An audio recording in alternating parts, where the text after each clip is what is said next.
Welcome back to CES, live here in Las Vegas, where Mark is now with me. And we were just talking about Huawei and Faraday Future and how neither of them are very shy about plugging in their products, are they? They're really pushing themselves up against the big, well-known brands in the West. That's right. Huawei several times compared itself to the iPhone 7, showing how it was better, showing how it had dual cameras before the iPhone. They build that fact so that they have more experience to make better pictures. Faraday Future, of course, LA-based but backed by Chinese billionaire Zhao Yueting. Made a huge splash, brought in Teslas, as we saw in the last video, took them on, defeated the Porsche, defeated the Tesla, faster. They brought it in front of the audience, inside an auditorium, so a big risk. Of course, they've had a lot of controversy over whether they can properly fund this huge project. Also, in Las Vegas, there's been some controversy over city council people saying that we don't think that it's real, even calling it a Ponzi scheme. But they did have the mayor of North Las Vegas there on stage, so that they definitely making progress on that, and they say they're heading into phase 2 of their construction. So I sat down with Nick Sampson, who was the main MC on stage there. He is actually the Executive VP of Engineering at Faraday Future, and he spent 3 years at Tesla too. So I began by asking him in the interview what he thinks the FF91, Faraday's Future car they just released, does better than Tesla. Well, almost everything. Both in sort of normal car terms, in terms of performance, the acceleration that we demonstrated last night. We beat not only the Tesla Model X, which you'd perhaps say is a more comparable car, but their top dog, the P100D Model S.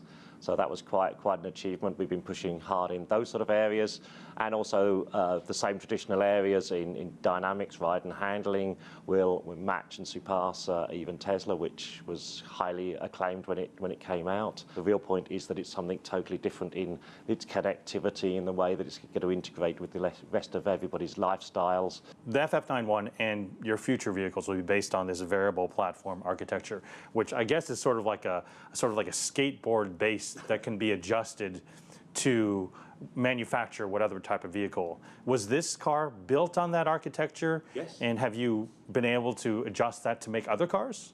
It's the FF91 is built on that VPA architecture, and right from the outset, as Peter described last night, we developed the concept of having that architecture so that we could much more quickly get smaller cars and be able to develop multiple products and bring them out in quick succession, as opposed to other organisations where perhaps it takes 3-5 years to bring out Model 2 compared to Model 1, and then Model 3 is another few years after that. We want to be able to very quickly develop and produce new products.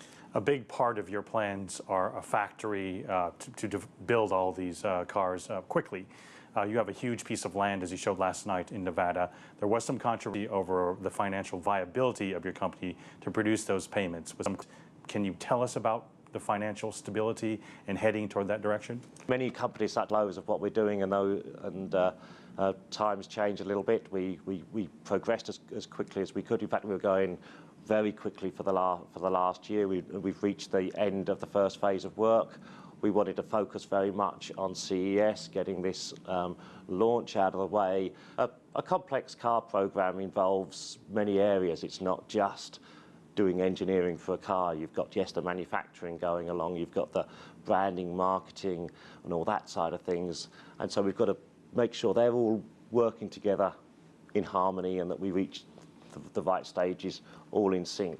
So we had to refocus a little bit to make sure all of things were working, and then we'll be moving on in the future very shortly to start the second phase of the Nevada factory build.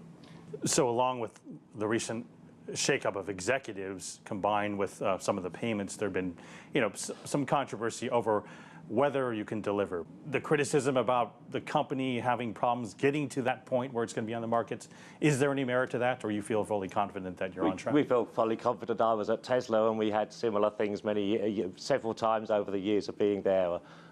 Now Tesla is everybody's darling and they can't do anything wrong, but only stepped back probably 5 years and there was, oh, the Model S will never come out, oh, the Model S is delayed, this is not happening, that's not happening. And it happens to all the best companies. I think if we look at the history of people like Steve Jobs at Apple.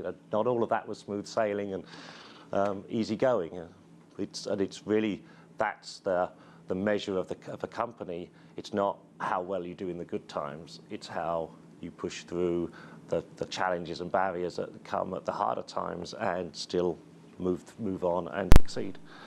Do you think there's an extra burden having Chinese billionaire and Chinese investors in your company? Do you think you have an extra burden to prove here in the U.S.? No, not really. I think it's a double-edged sword. It has some challenges. Any multicultural company, and we are multicultural in so many ways. A lot of people think of multicultural being, say, China and US, but actually we've got automotive and internet. We've got so many different divisions, different ways of looking at slicing up our company that, yes, that provides challenges, but it also provides fantastic opportunity. The two biggest markets in the world for automobiles in the future is going to be China and the USA. So by managing to get those two markets and bringing and merging together a management team that works seamlessly across those areas is going to give us a tremendous opportunity. And I did ask Sampson about that mishap on stage where YT Jung pushed the self-parking valet button and nothing responded. He said, in that building, there are huge structures blocking the signal. So, that's understandable, but if you're on the road and in a tunnel, underground parking and it doesn't work, what happens there? But of course, they had a Porsche in a demo, they had a Tesla, so they did a lot there, so one small glitch. Well, we work in live TV, nothing ever works correctly.